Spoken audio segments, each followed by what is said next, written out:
will call this meeting of the Children and Families Finance and Policy Committee to order. First on our agenda for the day, members, we have approval of yesterday's minutes. Oh, shoot.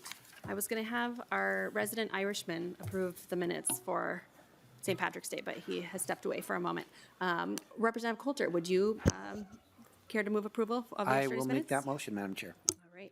Representative Coulter moves approval of the minutes from Tuesday, March 17th. Any discussion to that motion, members? Any questions or changes to the minutes? All right, seeing none, all those in favor of approval, please say aye. Aye. Any opposed? Motion prevails, and the minutes from Tuesday, March 17th are approved.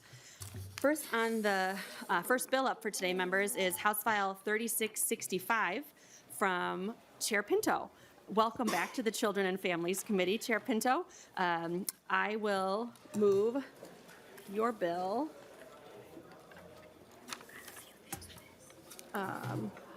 to the General Register. So if you would like to go ahead and explain your bill. Thank you so much, Madam Chair, and Chair West and members. It's a pleasure to be back with you. I missed the Children and Families Committee. I've been sorry to have a schedule conflict to not be able to be with you this session, but I'm glad to be with you today. House File 3665 is a bill that came actually out of a course that I had taught at the Humphrey School at the University of Minnesota. Sitting next to me is a student who was in that course. I should say I'm not currently teaching the class. We're all done, but an idea that came out of that related out-of-home placement plans, which appropriately provide for educational stability for children in K-12 learning, but do not address learning for children under the age of 5. And so Danny Thomas, the student sitting next to me, identified that, noticed that, and thought that would make sense to close that gap and provide for stability as well for younger kids. I will note, Madam Chair, there is an A1 amendment that came partly at the suggestion of DCYF. I might ask if there's staff who can help just describe the change in the amendment. And I know that there's an oral, there's just a typo that came in the amendment as well that we were hoping to get fixed. Okay, very good, Chair Pinto. First, actually, I guess I'm going to change my motion. Looks like, members, we're going to lay over this bill pending a fiscal note. So, and then Ms. Sunderman, if you would be able to walk us through the A1 amendment, and then well, I guess I'll move the A1 amendment. Ms. Sunderman can speak to it, and then I can move the oral amendment as we go forward. Madam Chair and members, the A1 amendment replaces Section 2 of the bill with essentially the same language coded in a different section, as suggested by, I believe, the department. It also modifies slightly, if you look at the original bill, lines 7.17 to 17.20, it only requires the responsible social services agency to provide this information rather than a licensed child placing agency or the child's guardian ad litem. And the oral amendment, if you'd like me to certainly you can give us an update on that oral amendment. Yes, the oral amendment just changes the coding. So it would be the amendment to the A1 amendment would be page 1, line 3, delete 260C.515 and insert 260C.215. All right, thank you, Ms. Sunderman. Members, I will go ahead and move the oral amendment to the A1, and we will first vote on that. Is there any member discussion or questions to the oral amendment to the A1 amendment? All right, seeing none, all those in favor of the oral amendment to the A1, please say aye. Aye. Any opposed? All right. Motion prevails, and the oral amendment to the A1 is adopted. So do we wish to discuss further the A1 amendment as adopted, Chair Pinto? No, I think if okay, very good. So, members, I will move we will vote on the A1 as amended to House File 3665. Any member discussion or questions to that motion? All those in favor, please say aye. Aye. Any opposed? Right. The A1 amendment as adopted as amended is adopted. And now, Chair Pinto, to House File 3665 as amended. And it looks like you have a testifier joining you, so if you'd introduce yourself for the record, and then please proceed. Great. Hello, chairs. I am happy to be here. My name is Danny Thomas. I am a second-year MPA student. I also want to share that as a teenager, I was in the foster care system and later became a kinship guardian for my little sister in my home state of West Virginia. This bill grew out of a semester-long research project I conducted on the intersection of Minnesota's child welfare and early learning systems. During that research, I came across a report that was commissioned by the Minnesota legislature on early care and education participation among children in foster care. The report, which was published by the Center for Advanced Studies in Child Welfare, found that foster children participate in early care and education at significantly lower rates than children statewide. I would like to point out that the study's authors also noted that enrollment is likely overestimated because of limitations in how data is reported in Minnesota's early childhood longitudinal data system. This bill ensures that crucial services and information are consistently provided to foster families. One of the barriers identified in the study was a lack of information about available childcare and childcare assistance. This finding matches what I have heard in informational interviews since last September. I've spoken with social services workers, child advocates, researchers, and former fosters who have stated that many foster families simply do not know how to access childcare or navigate the available assistance programs. This bill proposes a simple but important update, ensuring that out-of-home placement plans address educational stability, not only for children in K through 12, but also for young children in early learning environments. Currently, state statute focuses only on school-aged children, leaving early education out of these plans. This update is especially important given that as of this year, DCYF reports that 65% of the days children spend in foster care are with relatives. Until 2023, kinship caregivers were not eligible for most child care assistance programs, including CCAP. Even though they now qualify, many may not know that support is available to them. I will end with this. My sister and I were fortunate to attend daycare before entering public school. The relationships we built with those early childhood educators still matter to us today. My sister now sends her 2 children to the same center. For us, it was more than daycare. It was a place where we experienced stability, safety, and care during a very difficult time in our lives. And for a young child in foster care, I can't imagine anything more important. Thank you for your time and your consideration. Thank you so much, Ms. Thomas, for your testimony and sharing your story with us today. Are there any members of the audience who wish to testify on House File 3665? Right, seeing none, we'll move to member discussion and questions. Chair West. Thank you, Madam Chair, and Representative Pinto. Thanks for bringing this bill. I'm just looking at the Minnesota Association of County Social Administrators has a letter here. And I'm actually genuinely interested here, not trying to gotcha or anything. Yeah. 3 paragraphs down, many county communities across Minnesota experience child care shortages that make this difficult, possibly possible to achieve. And they say, yet the county would be responsible for documenting compliance when services are unavailable. Is there anything you can add to assuage the concerns that were listed right there? Chair Pinto. Thank you, Madam Chair, and thank you, Chair West. I think it's important, especially for the Children and Families Committee, to situate this particular proposal in the broader context that it is true that we invest 10 times as much once a child turns 5 for care and learning than we do under 5, and we know that we've got unaffordable and often inaccessible early care and learning as compared to older care and learning. And so I recognize that social service agencies, on top of dealing with child welfare challenges, that they then would have to deal with that challenge as well. I guess what I'd say is that I believe that built into 260C.212 right now is the concept that the county should strive for stability for the child in their learning and care. and that, if that's not possible, that sort of there's realistic constraints that occur for kids in K-12, and there's also realistic constraints that occur for 0 to 5. Those constraints are greater for 0 to 5. I hope that we can be addressing those in other policy ways, but I would not expect that there'd be the same standard that would apply, sort of treating early care and learning as if there's as much availability as if for K-12. But there do have to be sort of equivalent efforts made to just recognize the importance of early care and learning as compared to later care and learning. That'd be my basic response. Maybe the Ms. Thomas, having talked to a number of groups, may have another thought as well, Madam Chair. Ms. Thomas?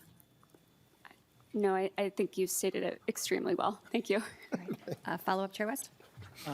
Thank you, Madam Chair. One more question, not a follow-up on that. So how do you envision this working in emergency placement situations where decisions have to be made very quickly?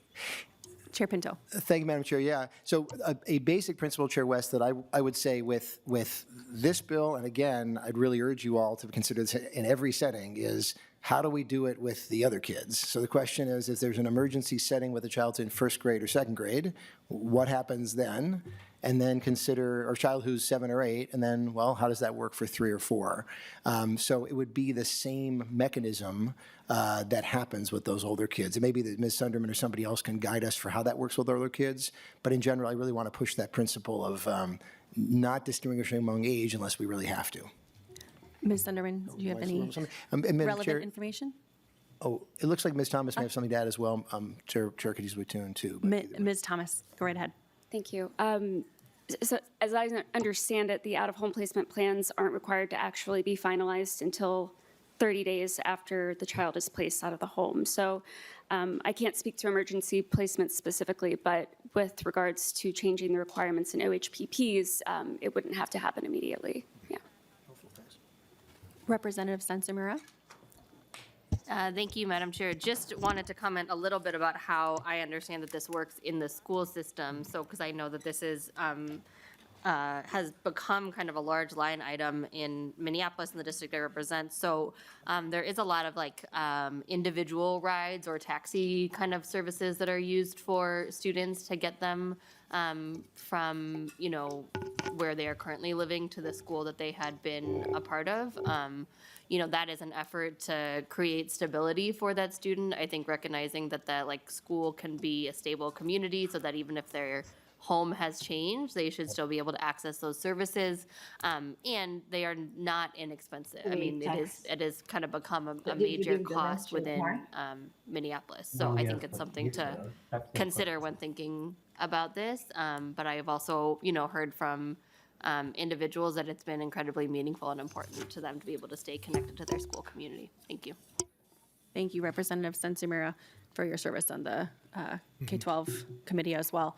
I don't have any other members on the list. Did I miss anyone? Okay. Well, I want to express my support for the contents of the bill. I think, as a former foster parent to early childhood age children, I know just how important that continuity of care is. And I think, to some degree, we all experience that, whether we are raising biological children or we are supporting someone else's children for a period of time when they're in and out of our home. And even the disruption of the industry that we see with people kind of coming in and out of working as a child care provider, simply given sometimes the hourly rates, the hourly wages. And so I know that when our daughter was in her 2-year-old care room, it felt like, unfortunately, there was a new teacher every month. And it's really hard for them to build those relationships and gain trust. And that's something that I think we should take every effort to do, particularly when they are experiencing disruption of placement and potentially separation from their biological families. So appreciate you bringing this before us, Chair Pinto. Members, I will renew my motion to lay over House File 3665 as amended, and we will await the fiscal note. So thank you so much. Thank you. Thank you, members. Thank you, chairs and members.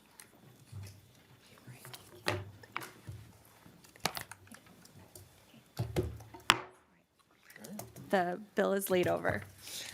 Next on the agenda, members, we have House File 3002 from our very own Representative Hicks. The motion, and Representative Hicks will move House File Laid over. 3002 to be laid over for possible inclusion. Representative Hicks, to your bill. Thank you so much, Chair and members, for hearing this bill. I have something prepared to share with you, but before I do, about the details of the bill, I have an amendment. So Representative Hicks, you do have a DE2 authors amendment. If you would give us a little bit of detail about the amendment, or would you prefer to move it as an authors amendment and discuss the bill as amended? I'll move it as an author's amendment and discuss the bill as amended. I will just say, I take that back. I will just say that this was pared down significantly from what I would like to do. And that is in an attempt to reduce cost. I'd like to talk a little bit more about that, maybe during member discussion. Right, absolutely. So members, Representative Hicks moves the DE2 authors amendment to get the bill in the shape that she would like. Any discussion or questions to the authors amendment?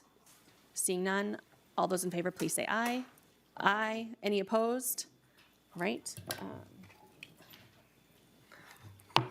The motion prevails and the DE2 amendment is adopted. So Representative Hicks, go right ahead and tell us about your bill as amended.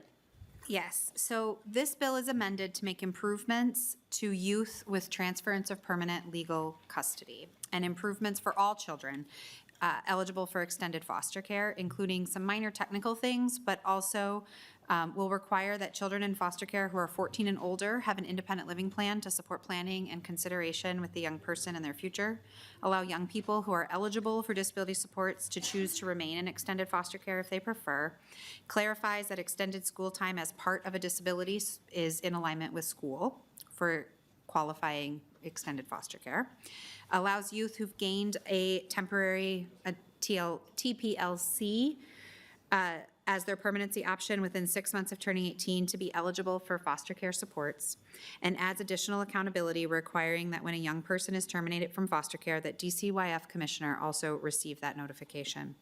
These provisions will support young people as they transition into adulthood. Please also note that there's a report in your packets from the office, I never can say that word, Ombudsperson for foster care youth. I would really love for you all to read that report. I think it really highlights where we have some holes in our system that we desperately need to close. This permanency option requires additional work from this body. And I really hope that we can have that conversation. I have limited testifiers today because a bunch of them got stuck in the weather. But I would like to tell you a story about one section of the bill. So I'd like to direct you all to line 2.2 on the amendment, 2.20. And it is striking language that allows counties to deny extended foster care just because a child has a disability. So as you all know, I'm a foster parent, and I know lots of other foster parents, and I'm very active in our community. And in the interim, a young woman who I adore dearly, who has a disability, came up to me in community and was crying. And I said, "What is wrong?" And she said, "Who's going to throw my graduation party?" And I said, "What in the world are you talking about?" "My worker told me I have to move into a group home when I turn 18. She's 16. And I said, "You don't have to move into a group home when you turn 16. You can stay with your foster family till you graduate from high school." "No, they said I can't because I'm not going to be able to live on my own. I have to move into a group home." So that's not true. "Sweetie, you can stay with your family." The foster family she's been living with for several years. And then she said, "That's what they told me." And I said, "Okay." And she said, "Who do you think will take me prom dress shopping if I don't have a mom?" And I said, "Well, her foster mom will always take you places. She loves you deeply. But I want her to take me prom dress shopping. I want her to throw my graduation party. This young woman is going to be in an 18 to 21 program because she has a disability. And she was told she had to move. She had to leave the family that she'd been with for no other reason than she had to be put into a group home with other people with disabilities. The foster family is willing to keep her. There's no concerns about that. And the statute that they pointed to as the reason is 2.2. I would like to strike 2.2 so that no child with a disability is ever forced out of a family situation because they might need additional supports as a person with a disability. You can get disability supports in extended foster care. You can be a person with a disability and remain in family. You are not required, because the commissioner is your guardian, to enter into a group home. You have a voice as a youth. Everything in this bill gives that voice. An independent living plan, a voice in that conversation, the ability to stay in family if you're in an 18 to 21 program. Just because sometimes things are hard for the adults to do, doesn't mean we shouldn't do them. I would like to turn it over to my testifiers. All right, thank you, Representative Hicks. If you would, excuse me, if you want to maybe get the microphone perhaps a little bit closer there, Representative Hicks. And then when you're ready, you can introduce yourself for the record and proceed with your testimony.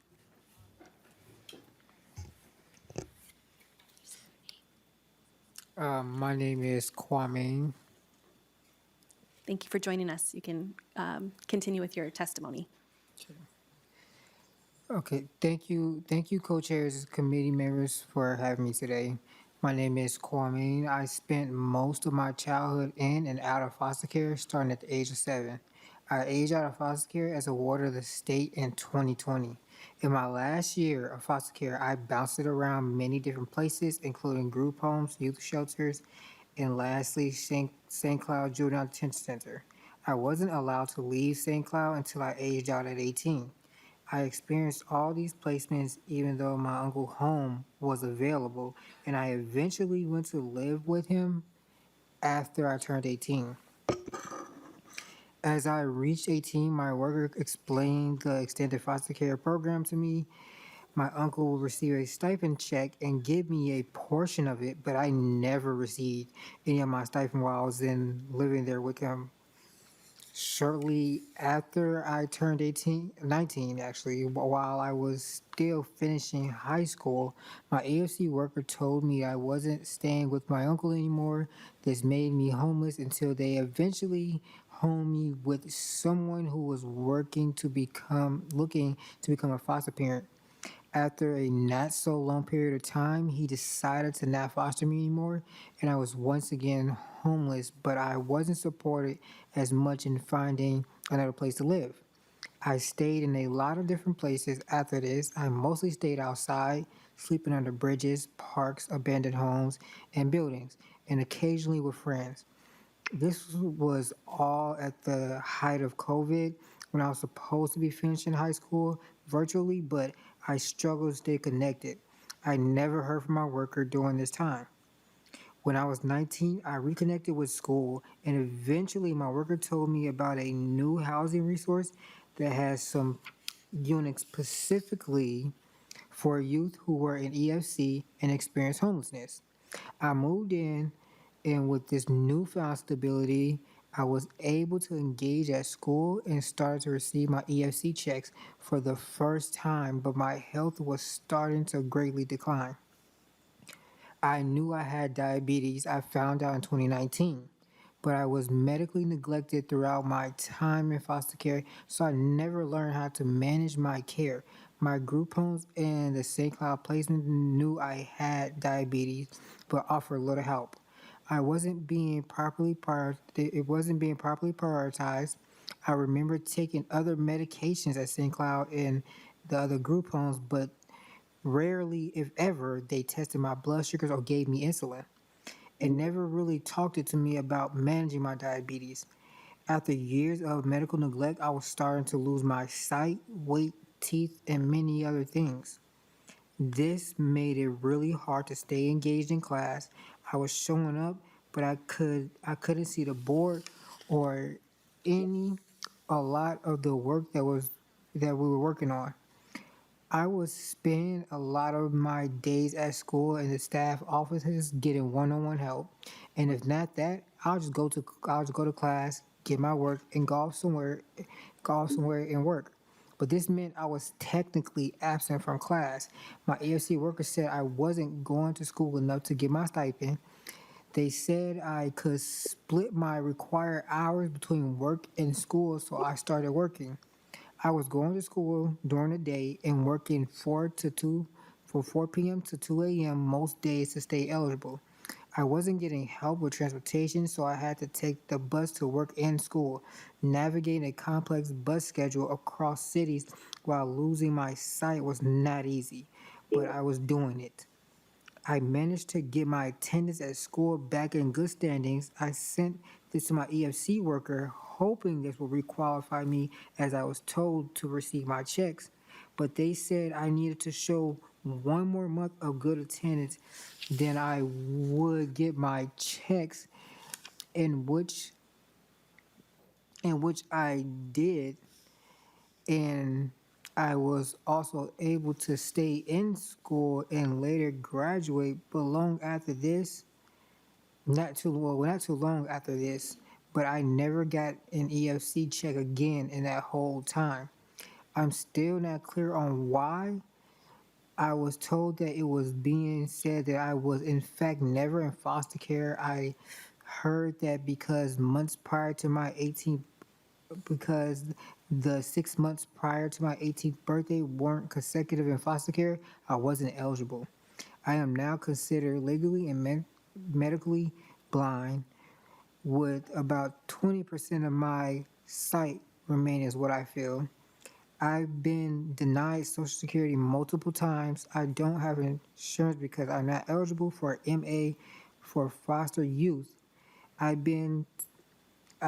had to put off cataract surgery and other necessary care about that could seriously improve my life.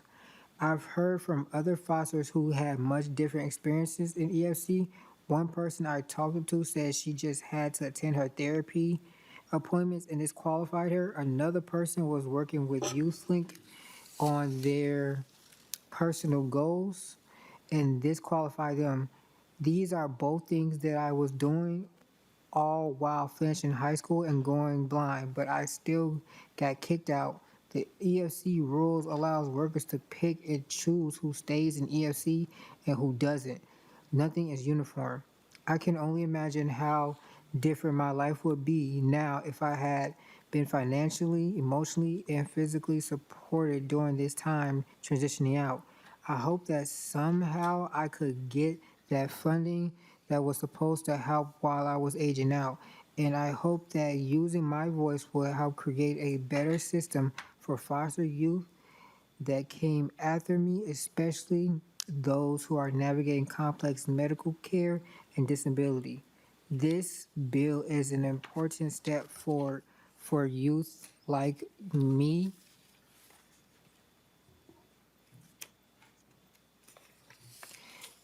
Thank you, Senator Port and Representative Hicks, for bringing attention to these issues.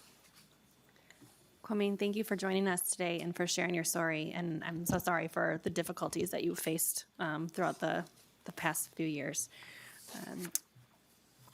Representative Hicks, we have Mimi Chapman listed as a testifier as well. Okay, she's ill. Okay, she's not going to be able to join us today. All right, is there anyone else present who would like to testify on House File 3002? All right, seeing none, we'll move to member discussion and questions. Chair, can I just direct people to the packets? Certainly. Representative Hicks. The packets have support letters from various organizations in them as well.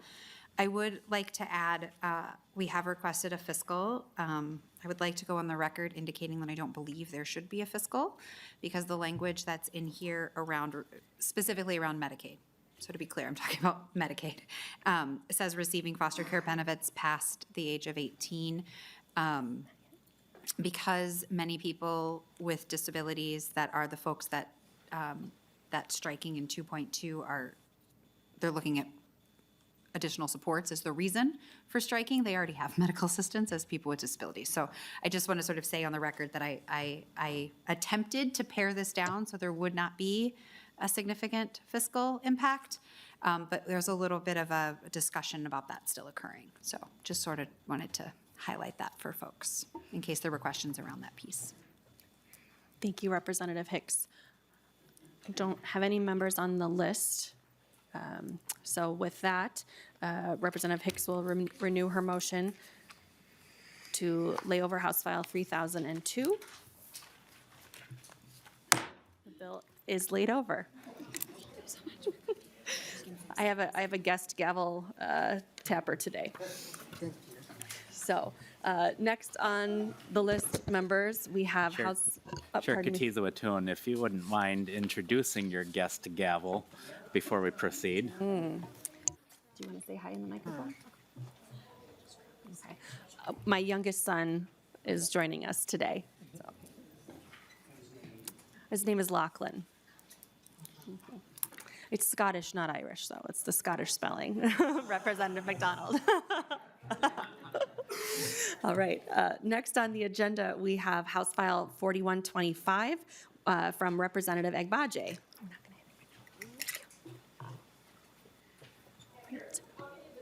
Representative Agbaje, welcome to the committee. And since you are a guest here in Children and Families, I will move House File 4125 before the committee today and move to re-refer to the Committee on Judiciary and Civil Law. It's my understanding that you have an amendment to the bill, right? So members, I will first move the A4 author's amendment. And Representative Agbaje, can you go ahead and tell us a little bit about the A4? Yes. Thank you, Chair. Thank you, members. The amendment before you puts the bill in the shape that I would like it, and I will go ahead and describe it briefly. The amendment addresses the definition of disproportionately represented child. It clarifies that the commissioner must make a determination of which communities are overrepresented in child protection cases, and this determination will be done every 2 years. Similarly, the commissioner must also define a child with disability or low socioeconomic status. These definitions must be based on objective data, such as state and U.S. Census data about families, and the commissioner then must also show how they made that determination. The amendment also addresses case reviews. Counties say that they are unable to take on the role of case reviews, so this amendment proposes phasing this over time to move it to the agency DCYF. The reports stay at the same timeline as in the original statute, and while the case reviews are transitioning to the agency. The amendment also narrows the scope of these cases to only child protection cases rather than a wide range of child welfare cases. The underlying bill, when we get to it, also includes an open appropriation to enable us to negotiate for the amount of resources that we can give to counties to implement the law in 2027. In addition, the amendment cleans up some cross-references throughout and adds guardian ad litems to more training opportunities. I understand that there's probably a number of testifiers, so once we put the amendment on, I'm happy to go straight to the testifiers. All right, thank you, Representative Agbaje. Members, we're going to vote on the A4 author's amendment. Are there any discussion or questions to the A4? And then we can continue to discuss the bill as amended. Seeing none, all those in favor, please say aye. Aye. Any opposed? The motion prevails and the A4 amendment is adopted. Now on to House File 4125 as amended. Representative Agbaje already gave us a little bit of an overview there, and you would like to move on to testifiers, is that correct? Yes. Okay, so first on the list, we have Commissioner Rena Moran, former Representative Moran. You can come up to the testifiers table. When you're ready, introduce yourself for the record and proceed. And then she will be followed by Kaylee's Houston. Well, good afternoon, Chair Contenza Watun and Chair West, and members of the committee. I want to thank you for the opportunity, how are we doing, to testify. It's good to be in front of this committee and the work that you do to keep children and families safe and thriving, and all the work in between that. So thank you for your work and your leadership. My name is Rena Moran, and I have the honor of serving as a Ramsey County Commissioner for District 4. representing the Hamlin Midway, Frogtown, Summit University, North End, Downtown, Summit Hill, McAllister, Groveland, and Highland Park, and the Capital Two is within my district. As a former member of this body, I focus on protecting children in the child welfare system and promoting early childhood policies. I also was a part of helping to develop this bill and also carry this bill as a former legislator. And so I know the work of just how important it is to move from reasonable effort to an active effort, as we just heard from the former testifier here. Now, in my role at the county level, I am responsible for implementing it. I like to say that counties are often the ones who make the legislature's dreams come true.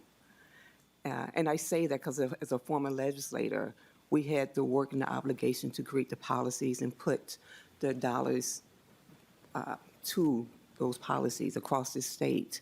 And then you let this work go out into the world, into the universe, into counties and cities across the state. And it is within the counties that we do this work to ensure that what you have put in front of us has been done appropriately. So we have the work of making your dreams come true. At Ramsey County, I've seen firsthand both the potential of this work and what it truly makes and what it truly takes to make it succeed. I want to highlight 3 key implementation considerations as you consider House File 4125. First, we strongly support the proposal to transfer case reviews responsibilities to the Department of Children, Youth, and Families. Moving case reviews to the state agency is consistent with how case reviews operates in other programs. Ramsey County has already invested significant resources in this area, but the administrative burden and the financial costs are unsustainable for counties. Second, we support the appropriation of funding for all counties to implement this legislation. As an early implementer, Ramsey County has been developing the infrastructure, workforce, and community partnership needed to make these dreams come true. The investments has been significant. The acts require counties to fundamentally change how they approach this work. It calls for new staffing models, specialized training, increased engagement with families and community providers, and much more comprehensive data collection and reporting. These are system-level changes. Funding for this work is essential and is needed. Third and finally, the 2024 legislation provided $2.5 million to Ramsey County and Hennepin counties to help fund a 2-year implementation phase. The funding is available until June the 30th of 2026, 6 months before the end of the implementation phase. So Ramsey County support extending this appropriation until December the 31st of 2026 to align with the full implementation phase, where the work is actively ongoing. I want to thank Representative Agbaje for authoring this bill, for leading this bill, and for taking the time to meet with county and to hear our concerns. It makes a difference. And thanks to the committee for hearing this bill. And I am happy to answer any questions if need be. Thank you, Commissioner. We will ask any questions when we get to member discussion later on. Thank you so much for joining us. Next, we have Khalees Houston, who will be followed by Joanna Woolman. If you'd come up to the testifiers table. And Ms. Houston, you can introduce yourself and proceed when you're ready. Both of you can come up to the table since we have got 2 chairs, and then we'll just kind of keep going on.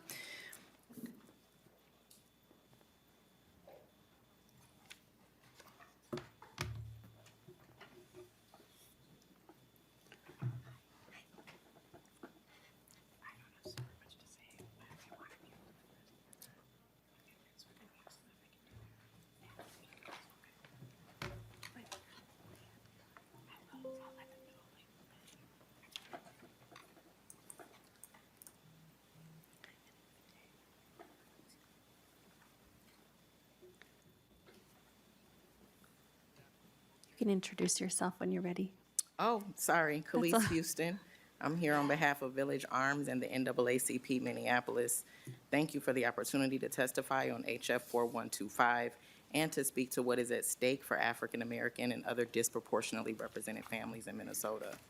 I want to begin by grounding us in truth. The disproportionate removal of Black children from their families did not begin with modern policy. It is part of a continuous history of state-sanctioned family separation that dates back over 400 years. During slavery, Black children were taken, sold, and separated from their parents as a matter of law and economic practice. Black mothers were denied the right to care for and even nurse their own babies, forced instead to nurse and nurture the children of others while their own families were neglected or torn apart. Speaking out against this system came with brutal consequences. Enslaved people who resisted were beaten, maimed, or killed to enforce silence and control. And that legacy did not end, it has evolved. Today we see its continuation in a child welfare system where Black families are still disproportionately surveilled, separated, and denied the right to raise their own children. And just as in the past, we're told to wait for reform, wait for accountability, and wait for justice. But we've been waiting over 400 years. We cannot continue to accept delay when the harm is ongoing and the patterns are so clearly rooted in this history. In Minnesota, Black children are removed from their homes at rates far exceeding their representation in the population. For our community, it has been a continuation of a long legacy of state-sanctioned family separation. Our community has been fighting this issue for over 50 years, and that doesn't even include the 7 years we fought to pass the African American Family Preservation Act. So to now be told that we must wait an additional 5 years for meaningful accountability is not just frustrating, it's an insult. Every single day we wait, another child is harmed, another family is disrupted, another bond between a child and their parents, grandparents, and kin is broken, more often than not unnecessarily. The research is clear, family preservation is in the best interest of children, and removal is one of the most harmful interventions we can impose. HF 4125 must not weaken the very protections that AFA was designed to create. First, the proposed delay of case review reporting until 2031 is completely unacceptable. Case reviews, are the central accountability mechanism of this law.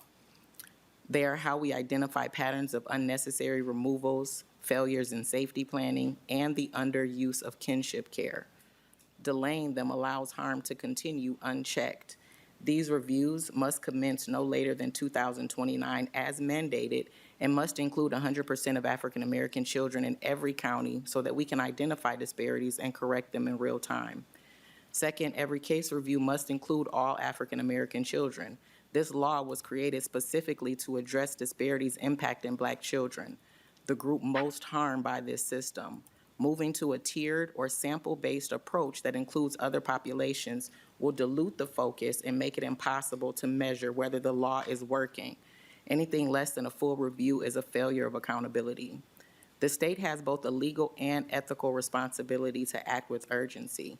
Thousands of Black children continue to experience unnecessary removals, prolonged foster care placements, and the disruption of family and community ties. You heard from the young man that testified prior his experience with the foster care system.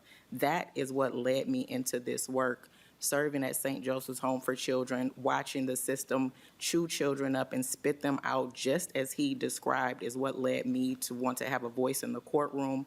I've served in child protection court as a guardian ad litem in 2 counties with egregious disparities and poor outcomes for Black families. I can tell you that they're using a lot of the state's money on a system that does not work for those that it's designed to serve. What we're asking you for and what we continue to ask for is that you take the cries of those involved and on the ground with families serious and make the changes and adjustments that we're asking for. We've already demonstrated that this works in practice, and we did this without additional funding from the legislature, although I support funding from the legislature. Over a 3-year pilot of the African American Family Preservation Act in Hennepin County, we served more than 200 families, and we closed over 90% of our cases without ever removing a single child from their home. In the small number of cases where removal was necessary, 100% of those children were placed with kin. and these outcomes were the direct result of applying active efforts from the beginning of a case. These results also translate into significant cost savings for the state. Child removal is among the most expensive intervention in the child welfare system, and I believe the average cost is like $20,000 per child per their 6-month stay in foster care. By safely preventing removal in over 90% of the cases, this model avoided those costs entirely. Even in the cases where removal was necessary, prioritizing kinship placements reduced reliance on higher cost foster care settings and kept resources within families rather than the system. When you consider the long-term fiscal impact, including reduced court involvement, fewer placement disruptions, and better stability for children, the savings to the state are substantial. And I'll just end with this. The success of that pilot made one thing clear. This bill is not about creating a new system or requiring new appropriations. It's about codifying a shift in practice, one that prioritizes active efforts, family engagement, and culturally grounded decision-making. The outcomes we achieved, both in human impact and cost savings, show that meaningful change is possible when we change how we work, and that is what AFPA is about, a policy and practice shift. Thank you. Thank you for your testimony. We next have Joanna Woolman, who will be followed by Commissioner Irene Fernando. You can come up to the testifiers table, Commissioner. I do just want to acknowledge that we have a number of folks who may be new to participating in a committee at the legislature and want to confirm that I, as the committee chair, will maintain control of the rest of these proceedings and establish the following expectations. Signs and placards are not permitted in the hearing room. Verbal outbursts, shouting, or disruptive behavior will not be tolerated. Applause or other audible demonstrations are not allowed. For safety reasons, standing or sitting in walkways or aisles or standing or obstructing at your chair is prohibited. If you require any accommodation, please speak with our sergeant staff. It's identified by gold ties. Troopers and house security personnel are present to ensure everyone's safety, and failure to comply with these guidelines may result in the removal from the hearing room. Our goal is to conduct the rest of these proceedings efficiently while ensuring everyone the opportunity to observe and participate appropriately. Thank you for that. And Ms. Woolman, if you could introduce yourself for the record and proceed. Nice to see you. My name is Joanna Woolman, and I'm an attorney and the executive director of a nonprofit in Minnesota called Keeping Families Connected Minnesota. I've been a practicing attorney in the child welfare space in Minnesota for almost 25 years, primarily representing parents and relatives in child welfare cases. I'm here today to offer some brief comments about the amendments that Representative Agbaje has introduced today to this critical piece of legislation that was passed last year. As a practitioner and a lawyer, I understand and know very well what adding or tinkering with language in a statute can do to actual practice. Every word that is changed or added is really critical and has to be carefully evaluated to understand or anticipate any unintended consequences. The amendments proposed in this bill make sense and address concerns that have been discussed and lifted up as the process of implementation of this bill has moved forward. The definitions included in it are critical for our understanding of the families that will be included under this act, and the clarity provided in those definitions is needed on the ground to make a decision at the time about who comes within the scope of this legislation. Additionally, the process laid out to transfer cases from county to state sort of control for the review process is another critical step in understanding how this is going to work. That process also is critical to the partnership that this bill made with communities about accountability and practice change. And so I think that those amendments are also really critical. Finally, and perhaps even though it's the smallest, the recognition of confusion between the word child welfare and child protection is an essential and necessary change that is needed going forward. It's been very confusing for counties to understand the scope of cases that come within this act, and the simple change of those words provides a ton of clarity for practitioners on the ground. I'm not someone who works for a county or a state agency, but I can say as an attorney that these amendments make sense and they are needed to improve practice and make the bill work. That's all I have for today. I would also like to ask if it's possible, I'm not on the list to be a responder or to comment on the amendment proposed by Representative Nelson as well. Thank you. I appreciate your testimony. Next, we have Commissioner Irene Fernando. If you could introduce yourself for the record and proceed. Good afternoon, Madam Chair and members of the committee. My name is Irene Fernando, Hennepin County Board Chair, and I use she, her pronouns. Thank you for the opportunity in support of House File 4125. In 2024, with very strong bipartisan support, lawmakers passed the Minnesota African American Family Preservation and Child Welfare Disproportionality Act, also known as MAFPA. Lawmakers showed a shared commitment to address the significant disparities in the state's child protection system, such as data showing that African American children in Minnesota are removed from their homes at rates 3 to 5 times higher than their white counterparts, 3 to 5 times higher. MAFPA is designed to promote family stability, family reunification, and more positive outcomes for all children who are disproportionately represented in the child protection system. Hennepin is proud to be one of 2 counties who are phasing in MAFPA. Starting in January of 2025, we began our work to apply active efforts to a subset of families in the child protection system. So far, these results have been incredibly promising. For example, as of February 2026, only 3.8% of MAFPA phase-in cases in Hennepin have experienced out-of-home placement. Only 3.8%, a significantly lower rate than prior to MAFPA implementation for children disproportionately represented in the child protection system. Hennepin County strongly supports 2 key provisions of this bill: county resources and state-level case review. First, applying the active effort standard of MAFPA requires more resources. Increased staffing is needed to reduce caseload size and invest in more intensive relationship-based work.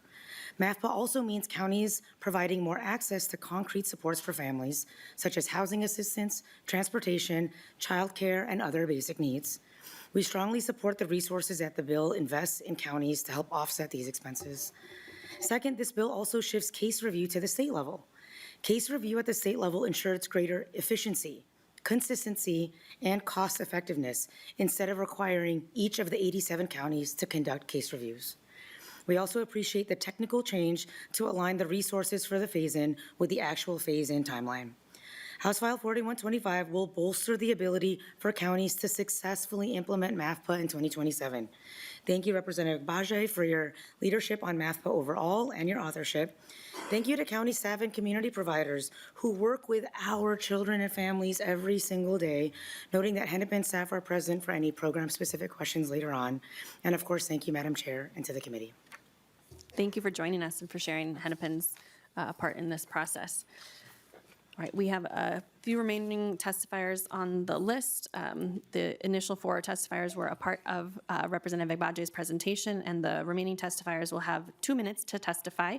First, we have Tina Schenk, who is joining us from Meeker County, will be followed by Kirsten Langerman, also from Meeker County.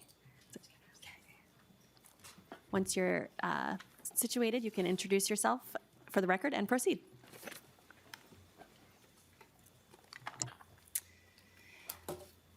Thank you, Chair and committee members, for allowing us the opportunity to testify before you today. My name is Tina Schenk. I am the Director at Meeker County Health and Human Services, and I have with me Kirsten Langerman, who is our Child Protection Supervisor. We'd like to tell you our Meeker County story. In 2019, Meeker County had 3 child protection workers and 68 children in out-of-home placement. For reference, our county is about 24,000 people. Our county board recognized we needed systemic change and committed significant resources to support that change through the hiring of 3 additional child protection staff. Over the next 2 years, we worked with a child welfare consultation company to transform the way that we work with families. We adopted the value that families have the fundamental right to remain together.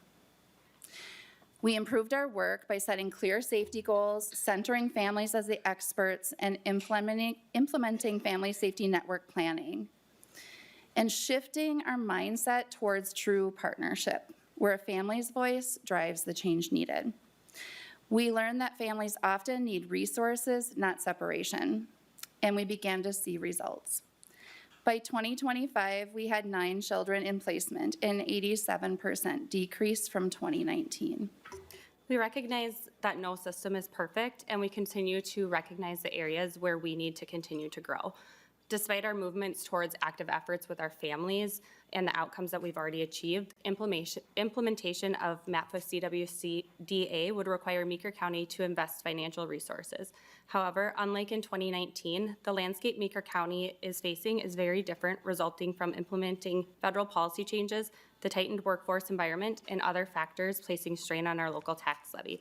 Today, we are here to seek your support for the appropriation of funding for staff and services needed for the implementation of MAPFA CWDA and the continued growth. And we ask for the state to complete the case reporting requirements under the Act so we can remain grounded in the work with our families. With your help, we can implement MAPFA CWDA in a way that doesn't just check boxes, but brings the full intent and vision of the Act to fruition, strengthening the support of our families and creating lasting safety. Thank you. Thank you. And Ms. Langerman, can I ask you to introduce yourself for the record, although your colleague introduced you as well? Kirsten Langerman, Meeker County Health and Human Services. Thank you so much for your testimony. All right. Next, we have Chad and Katia Thompson, who are participating via Zoom. If you could unmute yourself and introduce yourself for the record. Good afternoon, Madam Chair, members of the committee. My name is Chad Thompson. My wife, Katja, and I are licensed foster parents in Candioi County. We live in New London, Minnesota, with our 9-year-old daughter, who is also adopted through foster care. We are here today to share our family story because of what happened with us should not happen to another child. In April of 2022, we received a phone call from Candioi County Family Services asking if we would take placement of a baby boy who would be born in June of 2022. We were told this would be an expedited termination and straight to adoption, and there were no safe relative options, and that parental rights would be terminated. We said yes after careful thought and consideration. We prepared for him like any parents would. We set up a nursery, bought everything he needed, and chose a name that we would give him when adoption was finalized. He was born June 10th, 2022. My wife held him when he was just 6 hours old, and 2 days later, he came home where he lived for 3 years and 1 day. From the moment he entered our home, we were his parents in every capacity. Shortly after he was born, we were informed that the biological parents were seeking custody. On February 14th, 2024, their rights were terminated. Their parental rights had already been involuntarily terminated for 3 other children due to severe abuse. All 3 of those siblings have since been adopted by a safe, loving family in a nearby community whom we've had constant contact since the little boy was born. Then 6 months later, a relative uncle came forward, the biological mother's brother. This individual had previously been overlooked as a placement option due to serious allegations, including sexual abuse claims made by the biological mother, his own sister. He was also other than honorable discharge from the Marine Corps and refused to disclose the details of his discharge during trial. These concerns just didn't disappear, but despite that, he was later licensed through a third-party agency, Ampersand, who also paid for his legal fees throughout this process. For over 2.5 years, Chippewa County consistently argued that it was in our foster boy's best interest to remain with us, the only family he'd ever known. They raised concerns about the uncle. They supported adoption with our family. They signed an adoption placement agreement with us. But what happened next is where our system has failed this child.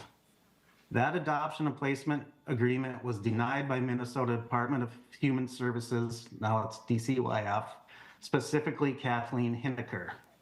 In our case, DCYF did not just review the district court decision, they overrode it. Despite over 2 years of the county stating that it was in our foster son's best interest to remain with us, DCYF instructed the county to pursue relative placement instead.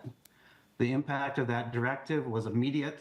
The county changed its position, not because new evidence was presented, not because safety concerns were resolved, but because DCYF would not approve an adoption with our family. The same county, the same facts, the same child. But a completely different recommendation. In court, DCYF Representative Kathleen Hineker testified that they would not approve an adoption placement agreement with us under any circumstances.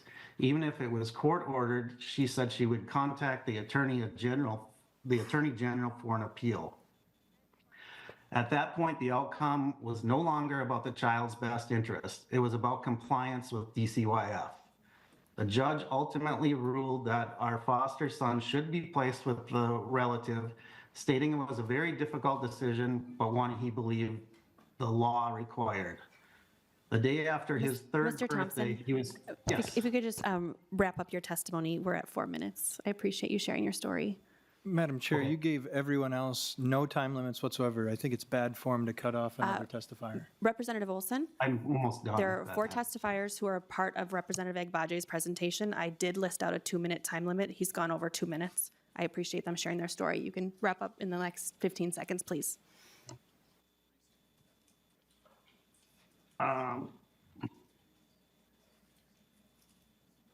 I guess I'll skip to the end. We're not against relative placement. We got an update on March 12th from Chippewa County from the Family Services. The child continues to thrive in his current relative foster home. The next sentence is he recently has more struggles with emotional regulation almost daily, especially related to his identity. He's now going through therapy trauma, and I guess our point of this is that family first isn't a one-size-fit-all. It should be children first, not family.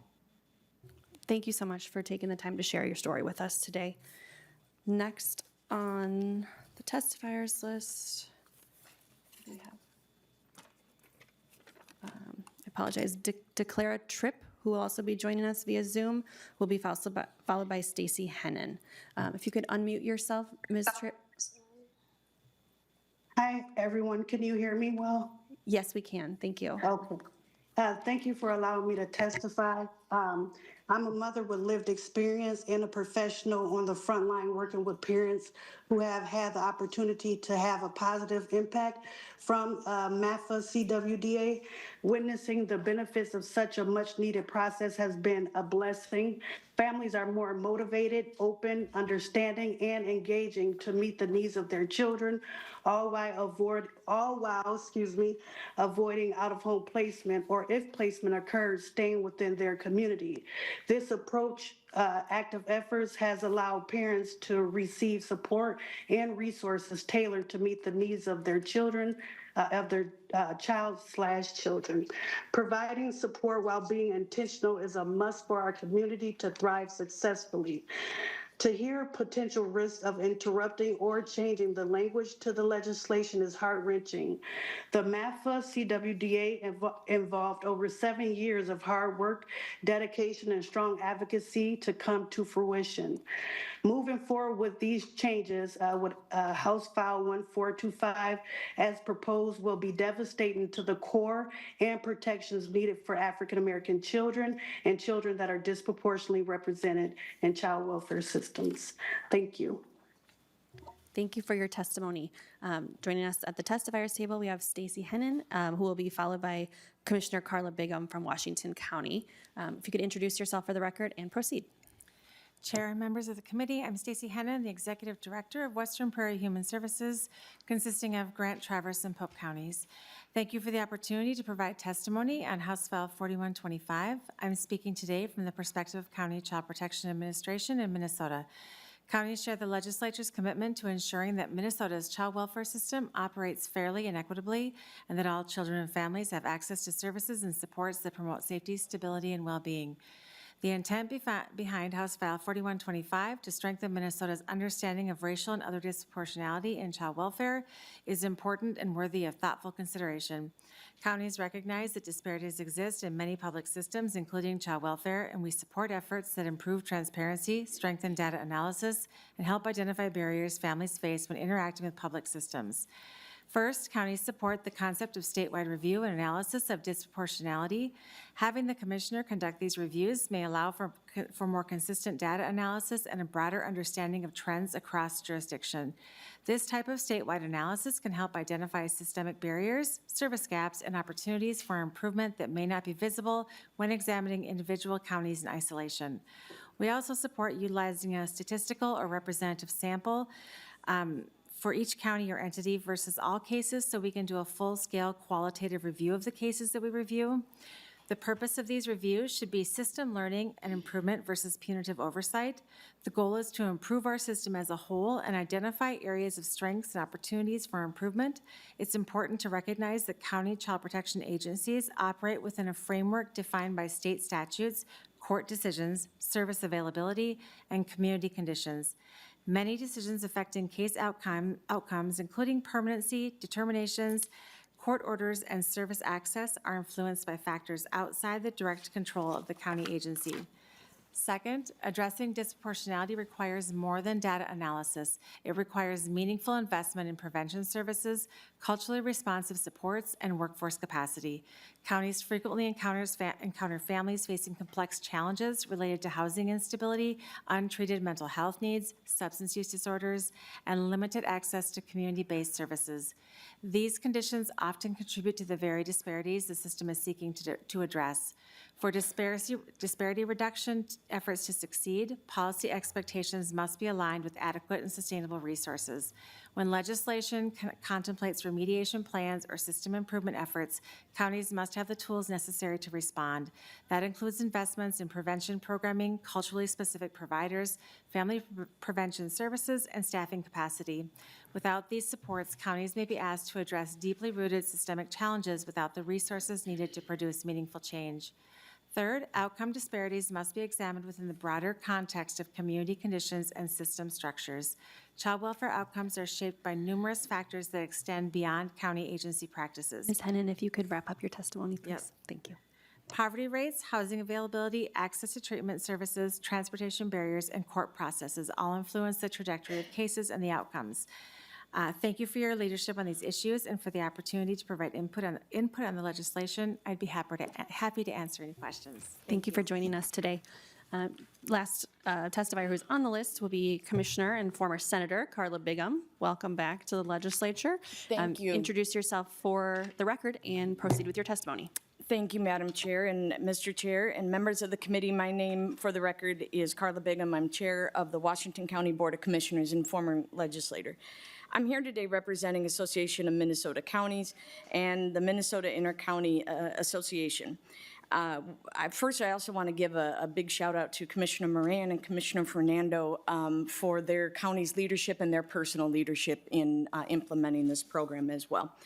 All 87 counties from AMC from the state are aligned on AMC's policies here that I'm about to explain.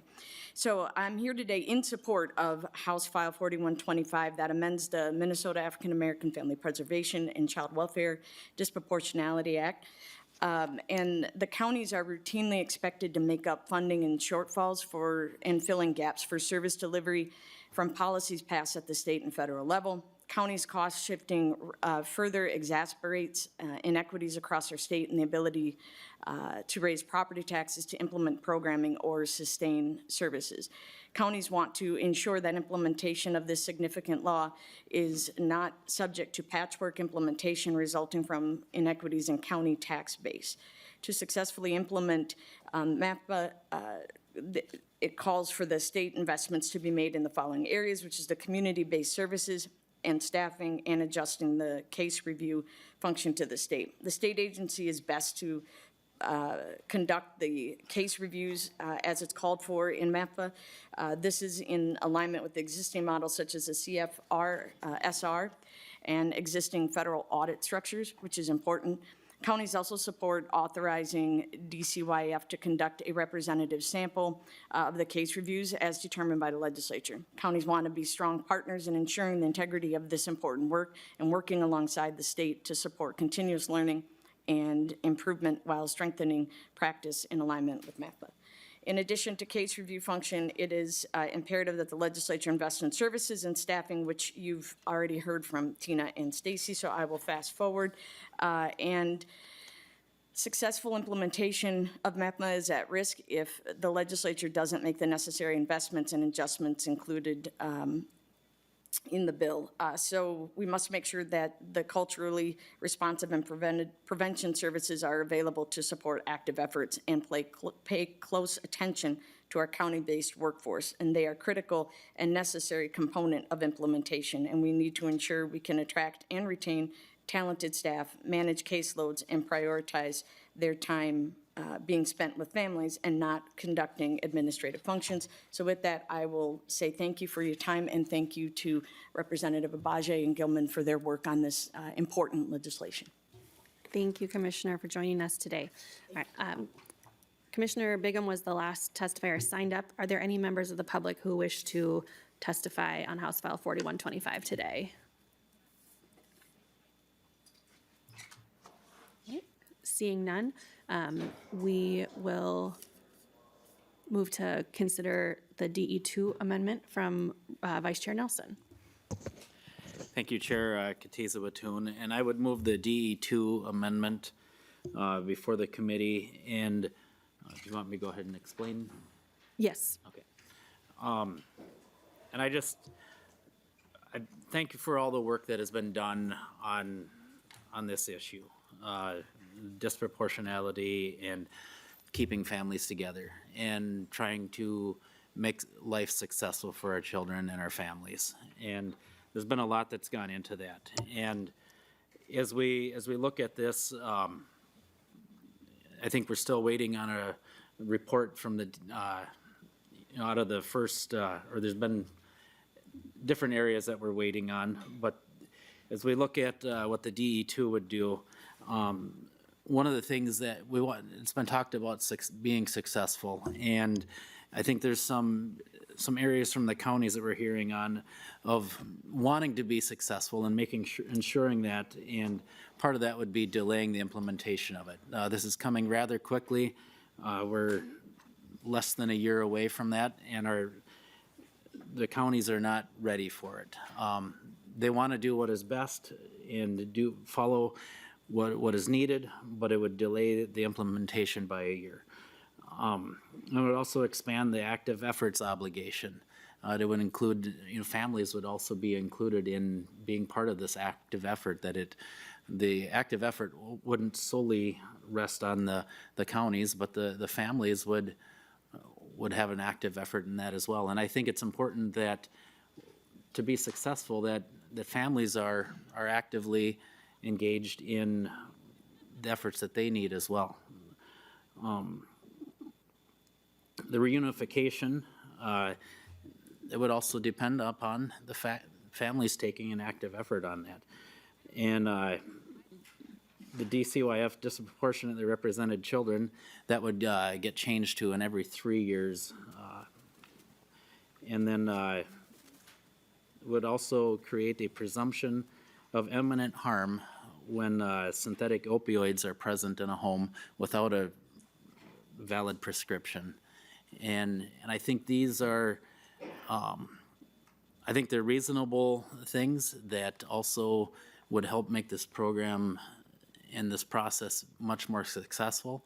And I would love to see that for the children and for the families, that all of us can be, everyone can be successful in it. And I would ask that we could go ahead and discuss this. Thank you, Vice Chair Nelson. And I think I forgot to say that you will move the DE2 amendment. Representative Agbaje to the amendment. Thank you, Chair Katiza Watoon and Co-Chair West, and to members of the committee. After reviewing the DE2 amendment, I'm going to recommend a no vote. While I do appreciate the efforts and considerations of safety and considerations of wanting the family to be involved, active efforts as it is currently defined does take into consideration what the family needs and what the family wants. What it is doing is it directs social service agencies and their workers to work more intensely with families, to understand their family situation, to see if it's something that is needing an intervention because of poverty. Maybe they need better housing, maybe, they need clothes for the children, whatever it is. They work with the family. That is inherent in the active efforts definition. They have to work with the family to make sure that they are addressing those needs that the family has. Active efforts also covers that social service agencies must work with the family to figure out who else is within the circle of kin, whether that's direct family members or community members that have played a strong role in that child's life, to ensure that that child stays with a safe adult should that child need to be placed out of the home. What we've heard from county workers and some of the commissioners who are here today is that people are working with families more intently and more directly now to ensure that their needs are being met. What the language in the D2 does to me is actually a little bit unclear of now it seems to be putting the onus on the families who have already been impacted in a court system that oftentimes doesn't give them the information and the tools and the resources that they need to keep their families together. The bill also requests a delay, but in my reading of it, I don't see any accountability measures to ensure that the delay will not be indefinite. All I see is a changing of the dates, but there's no reason why.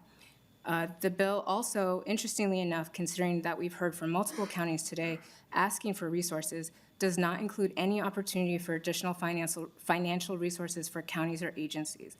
If folks want to be able to move forward, I believe that the HF 4125 as amended by the A4 amendment is actually the best path forward to make sure that our counties receive the resources that they need, our families are getting the active efforts that they deserve, and that we are working to keep families together and keeping children with safe adults. Thank you, Representative Agbaje. Member discussion or questions to the DE2 amendment? Representative Perez-Vega. Thank you, Madam Chair. I'm curious, Representative Nelson, when you say that, there's a delay, that, we're delaying, I quite frankly, we've heard from testimony today from our commissioners, we've heard from, and if you need some research, we can talk about it another time, but African Americans have a history of being enslaved and ripped apart from their families. By not moving forward with what we are working on, and thank you, Representative Esther Agbaje, for your hard work on this, and former Representative Commissioner Moran for your hard work, because this is very painful work to navigate through, especially if you are Black women who are mothers. And how much longer do you think we have to work on post 400, 500 years of enslaving Africans and separating children and coming into a space where women of color were not allowed to vote when white women were allowed to vote? And Representative Olson, this isn't news, this is actual American history here. And so, when you're wanting to deteriorate what we've been placed and what facts and data and research has stated, cultural responsiveness and cultural connection, the data shows that it provides social and emotional approaches that are missing from a child's connection. And so, I'm just curious to think why you feel that, this amendment would be justified in improving this program. Vice Chair Nelson. Thank you, Chair Katiza Watun and Representative Perez-Vega. I thank you for the question. And we've been hearing from the counties that they are not ready for all of this. And it doesn't apply just to African Americans. It's disproportionality. So it is, whether it's financial or, there's a fairly long list. So it is not just a racial issue. And our counties are not ready. They want this. They want to be successful in this. And it is not simply just a racial issue. Representative Perez-Vega. Thank you, Madam Chair. When you look at the most marginalized and oppressed communities, it's not a question to see who are receiving a majority of the county services. And so if we're connecting that the counties want to do this, but it's costing the county so much. These are the opportunities to address on how folks don't necessarily maybe have to have more resources that they got to go to the county if we're starting with the child and we're starting with the village. So, you know, I just want to put a standard on, you know, the continuouses of what's damaging generational wealth, what's damaging opportunity for housing, what's damaging a child's well-being and nutrition. You know, we've got to make sure that it's connected to the vibrancy. When a child is in a womb, they're listening, they're feeling the environment, they're receiving the nutrition of their culture. And so it's very hard to think that when that child is born, that they're disconnected to that all of a sudden, that they're gonna grow okay with being away from that. My grandmother fostered Puerto Rican kids. My aunts fostered Black Puerto Rican kids. It was the differences amongst our cousins by the privilege of what you had. I had more privileges than my Black-skinned cousins who had the same blood rolling at me. These are conversations that we hold on what the disparities are at our own dinner table. And so, like, having a disconnect from folks that are culturally unaware of that,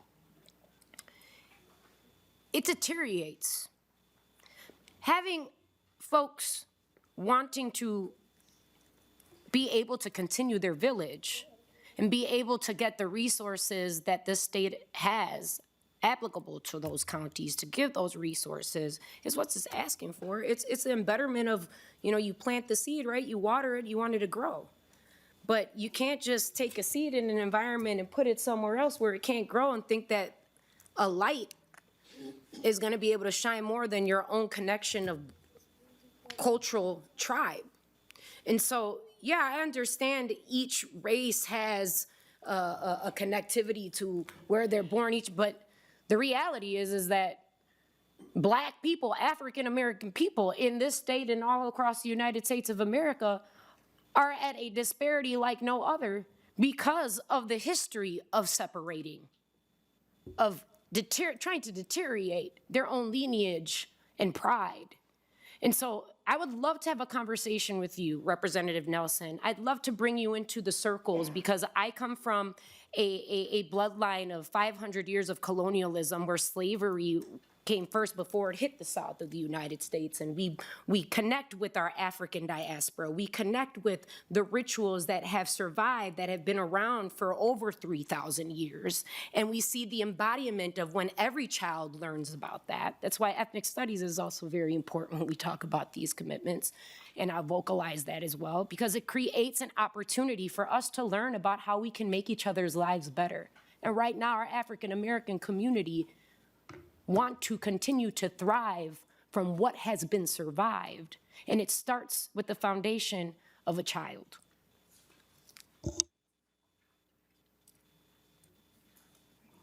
Chair West? Thank you, Madam Chair. On this DE2 amendment, I want to point out it's not just a delay. It has very important improvements, I would say, and I think we have agreement that these are important. I'd love to hear your feedback on it. But on 4.10, it talks about creating a rebuttable presumption when there is a synthetic opioid present, a rebuttable presumption of imminent harm. And I understand the bill itself, or the law itself, says substances, their very presence, can't be used alone, which I understand the goal there, but some substances, synthetic opioids like fentanyl, just their very presence is an imminent harm to the child. And this amendment has a rebuttable presumption to make sure that we treat that differently, because it's like a sack of weed is not fentanyl. You can go through numerous drugs, but fentanyl can kill a kid on contact. It's horrifying. And we heard from the family today with just a horrible story. I can't imagine having your child taken away. But on 5.1, this amendment allows the adoption to be finalized if it's well underway. And I don't think it's in the best interests of the child to have what happened to that family. I think everyone here would agree, to have what happened to that family occur for the sake of reunification. This initial bill, when it passed, had broad bipartisan support, but I would say, unfortunately, the legislature did not have broad understanding. We've heard from both sides of the aisle and from many counties that the implementation is really concerning. And of course, more money is helpful. You hear the counties talk, we would like to get more money to deal with this. And they certainly will need it, but that's one of the reasons why a delay is important. A delay gets us to another budget cycle where more money can be allocated. This is going to prevent a lot of harm because it seems that it's prioritizing parents over the kids. With the Supreme Court, Please, members of the audience, keep your comments inside your head. Thank you. the Supreme Court's Task Force on Maltreatment specifically highlighted that in general in our child protection system.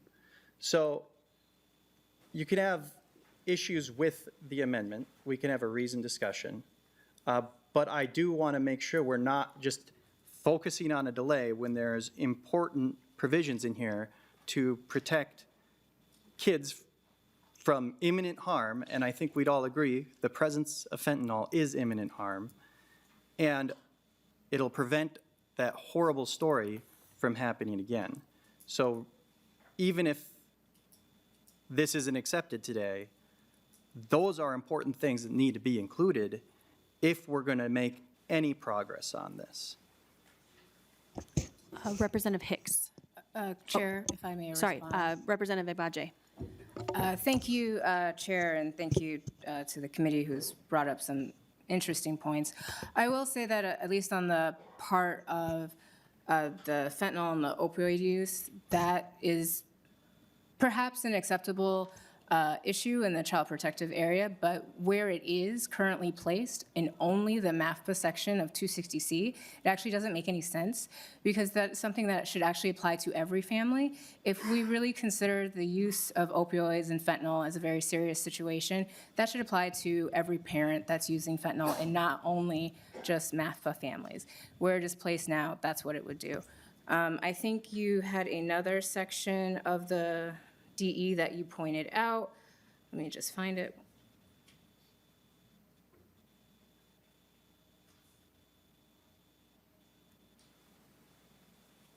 Oh, about removing a child after there's already a permanency placement. Again, the law is not meant to remove children who already have adoptive parents. The purpose is if you already are an adoptive parent, you have custody and rights over your child. And so actually, in fact, if your child qualifies as a MAFPA child, as an adoptive parent, even if you're from a different ethnicity or race or culture of that child would be still within your own circle. And so I feel like that piece doesn't quite hit the mark maybe of what you're trying to say. But as I've noted, we're very open. I'm very open to conversations about this. I'm very open to making sure that parts that people are bringing up about child welfare doesn't all rest on MAFPA because MAFPA is meant to address a specific harm that was created by the fact that African-American families and their children and other disproportionately recognized children were not receiving the same type of care from county officers. Representative Nelson also talked about how this is beyond African-American children. It is. And part of that is because that was a request from members across the legislature that wanted to recognize that there are a number of other types of children, not just African-American children, that are also receiving, unfortunately, poor treatment from some of our counties. But we now have seen from the counties who testified today that there are so many who want to right that wrong and do that work. And in order to do that work, what they have asked for is not a delay, but they have asked for additional resources. And what my bill as amended does is provide a pathway for those additional resources while also addressing some of the concerns that they've specifically brought up in the statewide working group as well as other arenas. So thank you, Madam Chair. Representative Hicks. Thank you so much, Madam Chair. I have a question, I think probably for Representative Nelson. So I'm absolutely like fentanyl bad. Shouldn't let the children touch the fentanyl. Very, very bad.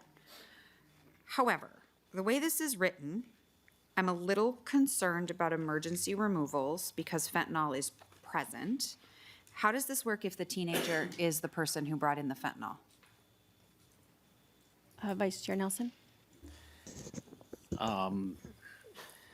Thank you. I'm not quite sure how to answer that, but I think with, if a teenager is the one that is, assuming they're the ones that is the foster or the child, I'm not sure, not sure where to go with that. I hate to just spring it on nonpartisan, but, I think there's. We can go to House research. That's okay. Ms. Sunderman, can you illuminate us on whether or not this is considered in the bill? Madam Chair and members, as drafted, it's just if it's present in the home. It doesn't specify who is controlling the synthetic opioid or who obtained the synthetic opioid. So it's just the presence in the home. Probably, it's a great question, Representative Hicks. Yeah, so when I read this is why this is really concerning for me, because again, only one who's fostered teenagers. The way this is written, it wouldn't matter if it was the parent. It wouldn't matter if it was the teenager, the child themselves, right, a teenager. It wouldn't matter if it was an uncle. It wouldn't matter if it was a sibling. The way this is written, you would be removing children from a home because someone in the family has an addiction. And fentanyl access for itty bitties and tinies is not the same thing as a teenager with addiction. And this, the way it is written, would say you're going to remove all the kids in a home because a teenager has a fentanyl addiction. That is incredibly concerning to me. Because it wouldn't even have to be a foster kid. It could be just a teenager who has fallen into addiction and there is fentanyl found in the home, and now all of the siblings in that whole house have to be put into foster care because their sibling has an addiction. That is not okay for me. So I want to point that out. When we're talking about child welfare laws and we're talking about emergency removal, we have to think deeply about unintended consequences because they are big and they are huge when we talk removal. Because the trauma of an emergency removal never goes away, and we should not be doing it in any way that is not completely lock-tight. Vice Chair Nelson, any follow-up? Thank you for that, and that's a fair point, and I appreciate the concern there, and I definitely understand that, and I'd be happy to continue to work on this with you. Representative Sensu-Mura. Thank you, Madam Chair. And this is actually to speak to the point that Representative Agbaje raised about why would this just be in MAPPA. So we actually did, I think, pass something that addresses this last year. People remember Representative Knutson's bill that was, passed by this committee with bipartisan support. So, I mean, I guess I would say, Representative Nelson, I think it would make sense to look in that statute 152.137, which is a lot longer than this and includes a section about, when you can take a child out because they're in the presence of someone using one of these substances. So I agree with the author. I don't really understand why this would just be in the MAFPA statute, and I think we actually did some really good work around this that, as I'm reading it, I feel like really covers everything and doesn't just apply to these parents, but just says, yeah, there's great concerns if a child is in a house where people are using fentanyl. So, thank you. Representative Perez, briefly. Yeah, Madam Chair, I kept hearing that you said, Representative Nelson, that there is a delay, that the counties are asking for a delay. I heard from 3 counties today, and not one of their commissioners stated that they wanted this to be delayed. So I'd be curious if you'd like to, point the arrow to which counties those are, and I'd love to have a conversation with them in particular this session. Thanks. Perhaps that's something that we can take offline. Representative Agbaje, any final comments on the DE2? Only just, you know, I'm happy to keep workshopping with people on 4125 with, you know, through my amendment and any other future amendments. I just do not believe this DE2 amendment does that job, so I would recommend a no vote. And Vice Chair Nelson, closing comments to your amendment? Thank you, Chair Katiza-Watun, and thank you for your commitment to continue working on this. I think this is a very important issue. And, you know, we've heard from counties that they want additional resources. They need additional resources. And I think we see that there's some counties that are getting them. And there are 85 other counties that are kind of left out. And to have a successful program, to have a successful implementation, the counties are asking, or have asked, for a delay. And they've asked for additional resources, and this is part of that. And so I would ask for a yes vote today. All right, members, Vice Chair Nelson renews his motion to move the DE2 amendment. All those in favor of the DE2, please say aye. Aye. All opposed, nay. Nay. The motion fails, and the DE2 is not adopted. And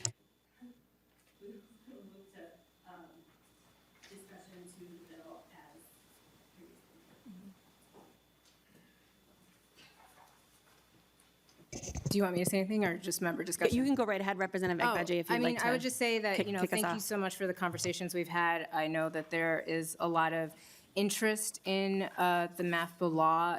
You know, the focus of this bill, as amended by the A4, is really just meant to provide some clarity where counties and the working group have asked for it. It's also meant to, you know, give us an opportunity to discuss what those resources would look like, so that way implementation can go on smoothly. I know that there's still conversations to be had. There's a couple committee stops for this, so I'm hopeful that as people have ideas that they continue to come to me with them, and we'll see how we can work together. So with that, happy to take questions from members as you would like, Madam Chair. All right, thank you. I don't have any members on the list, so, sorry. Okay. Yeah.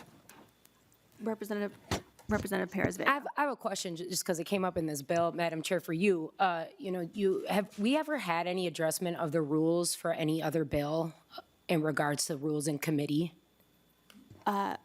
Representative while we've Perez- been in this session? Representative Perez Vega, yes, both Chair West and I have been trying to remember to start off the committee hearings with those rules, and it was not something that I remembered to do at the start of this afternoon's Till hearing. today. No, we've said it multiple times before. Okay, At the start of the hearing, and it's something that I forgot to do at the start of the hearing, so I wanted to do it when I remembered to do so. All right, thank you. Yep. Representative Hicks. This is more of a comment than a question, but I would love to chat about the definition of disability, and the language that's here is fine. But DCYF does have a person who's supposed to be doing the interagency work around disability, because disability impacts multiple components of a person's life, whether they be a child or an adult. And so I just want to make sure we don't mess it up. If we could chat a little bit about maybe putting some parameters around that, I'd really appreciate it. Representative Agbaje. Thank you, Madam Chair, and thank you, Representative Hicks. Yes, that is definitely something we want to talk about. I know Senator Hoffman in the Senate is also very interested in how that definition gets determined by the agency, so I imagine there'll be more conversations as this bill moves forward. Representative Hansen. Vice Chair Hansen. Thank you, Chair, and thank you, Representative Agbaje. I appreciate this, and I just want to acknowledge how much work goes into threading this needle. This is really deep and serious work, and I think your amendment reflects how seriously you're taking this. I think you've thought really thoroughly about a lot of pieces of it. Your comments about, you know, where in statute do some of the issues that arise in this conversation belong, I think are exactly on point.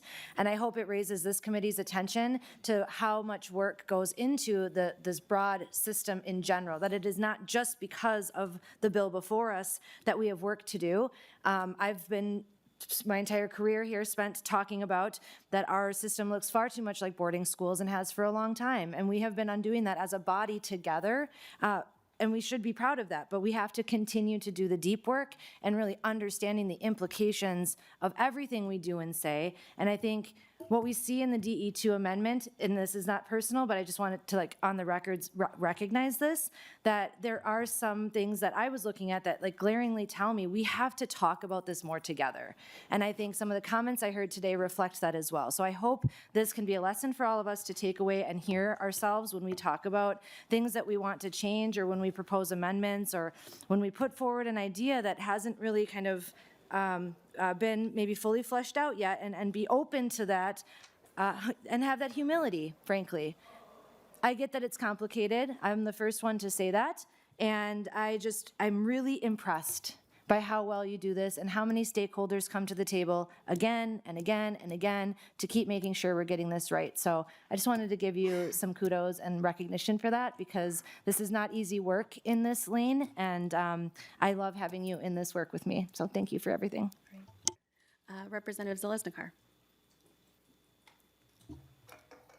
Thank you, Chair, and thank you, Representative, for this presentation. My question, or more of something to think about, is I have heard from the counties that I represent, and from many in northern Minnesota, that they're not concerned. The idea is one part, and so complying with it, everybody wants to do that. What's concerning is an idea without funding. And what's also concerning is we have a lot of conversations, including the governor's initiative, which we all have been talking about, with the IT issues that have faced the county since the late 1980s and early 1990s. And in this committee last year, we passed money for the SSIS system, but that hasn't even started yet. So it feels like we are putting the cart before the horse. It feels like we have the idea, and everybody agrees with that, but only 2 counties were funded. The counties that are in this area. There isn't funding, and that is the piece, that's the gap. I mean, that is the real gap. And if we're talking $2 million for a county, if we're talking $1 million for a county, the people back home are saying, well, wait a minute, if the levy amounts change and we have mandates coming from this body to the local entities, and in this case it would be the county, that's just one piece of the triangle that formulates property taxes too, which then further increases concerns for people back home. So I support what you're doing and to support kids.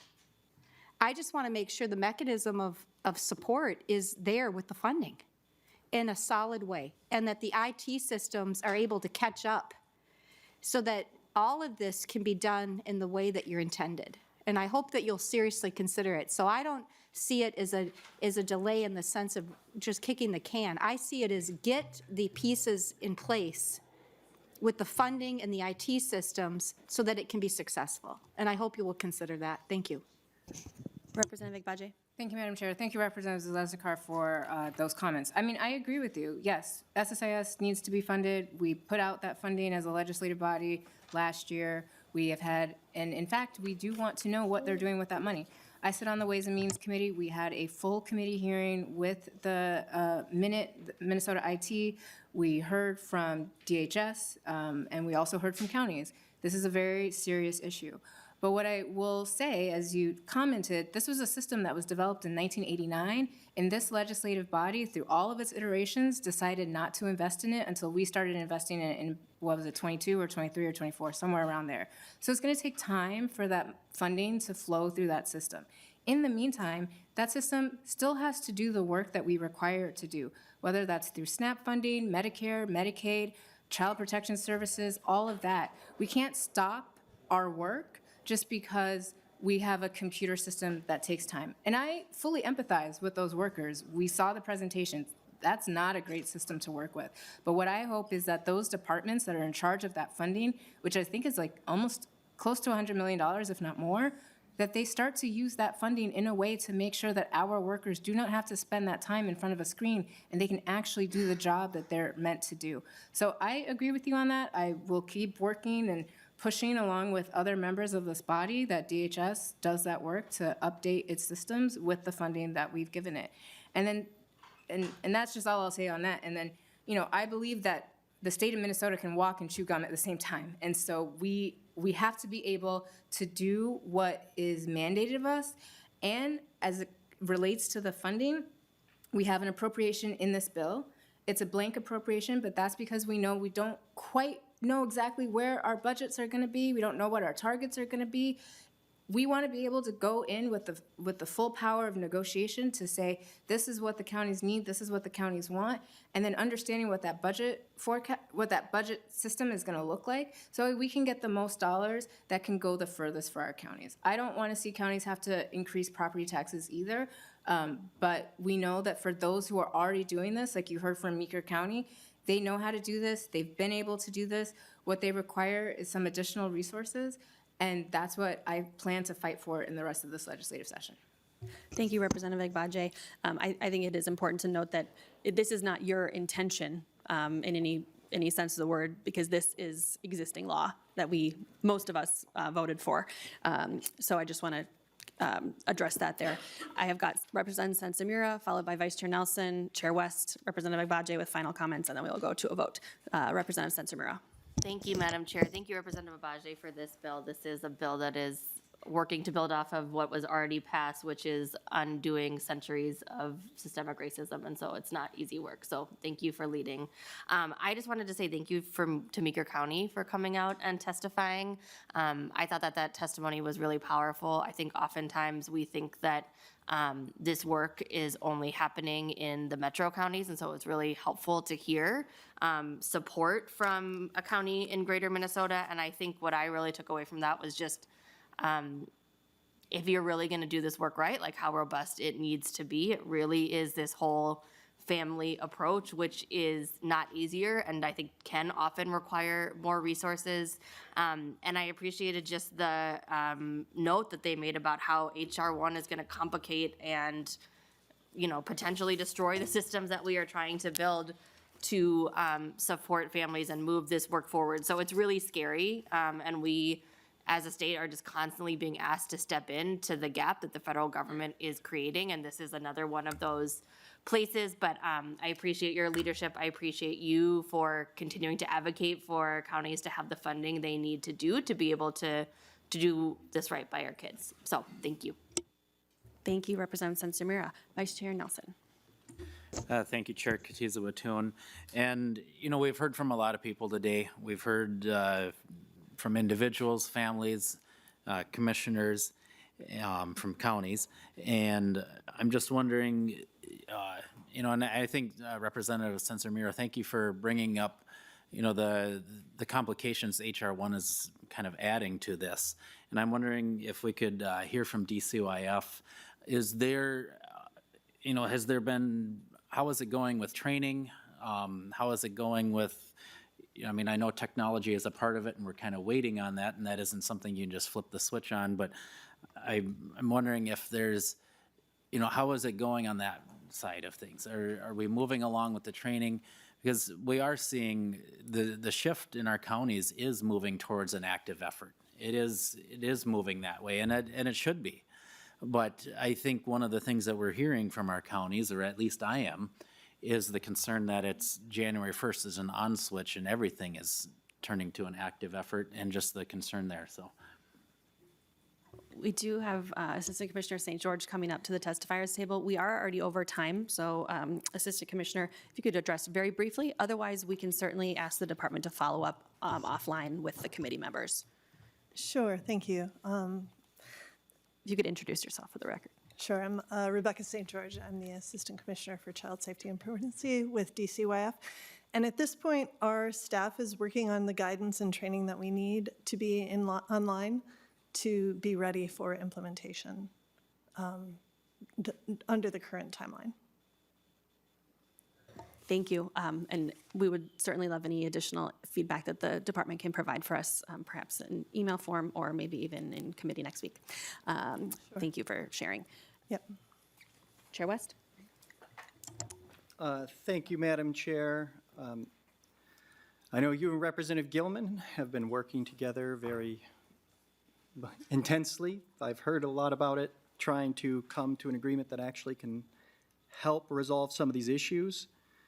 I don't think this bill gets us anywhere even close. Like taking on 20% of the cases, those might not even be the cases of the counties that truly need the help. We're talking like counties that have staff of 5, 10, 15 people compared to the 2 counties that got money that have massive staffs. So I don't think this case review, yes, will help in the long term, but it needs to help for the counties that need it, not just a unparametered 20%. And if it's too much for DSIF to take on all this casework, imagine how much it is for these tiny counties. This doesn't go anywhere to fixing it. And the counties have been crying out for a delay, not an indefinite delay.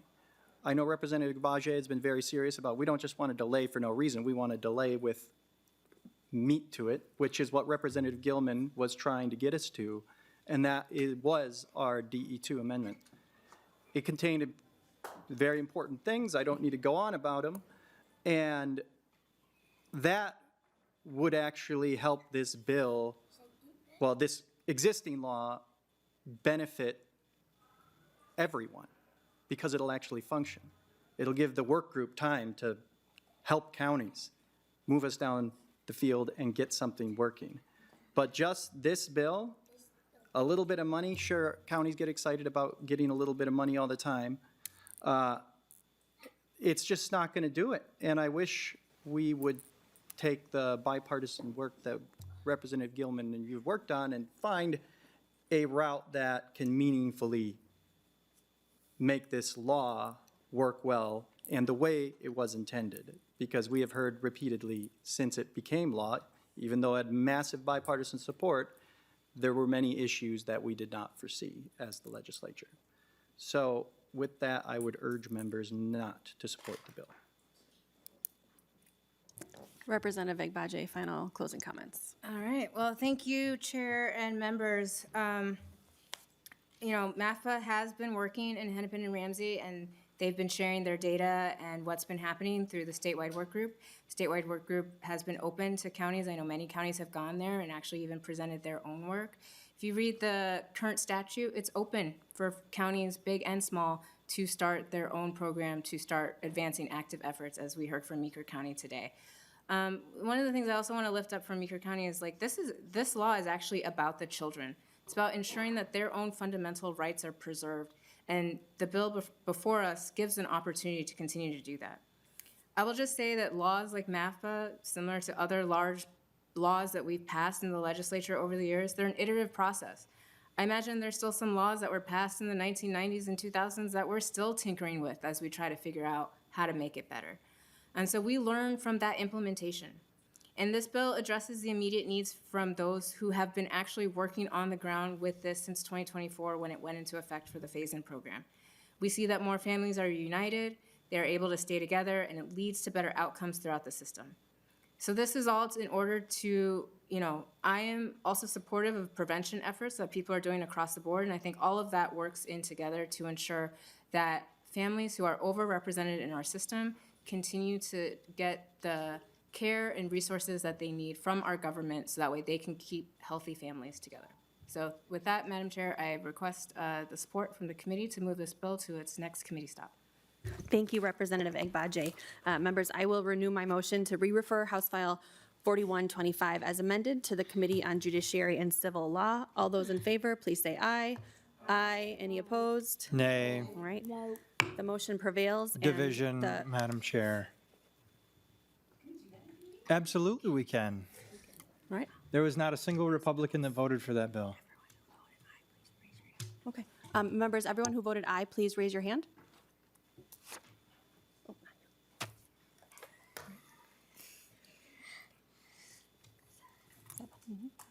Okay. And everyone who voted nay, please raise your hand. Okay, 4. All right. The count was 7 ayes and 4 nays. The motion does not prevail, and the House File 4125 as amended will stay with us here in Children and Families.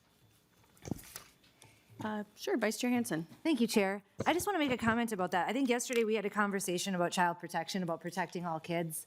And I just want to highlight that this bill is just trying to move its way through the process. It's taken into consideration lots of member feedback. We have counties who are saying that this is there. I don't see a county letter in here that says to oppose it, to stop it. I stand with my counties that have asked us to support this. I stand with the bill author, and I just wanted on the record that if we are really serious about protecting all kids, this is a way to do it. And I'm very confused as to why that just happened. So thank you, Chair. I would agree. Members, we are adjourned.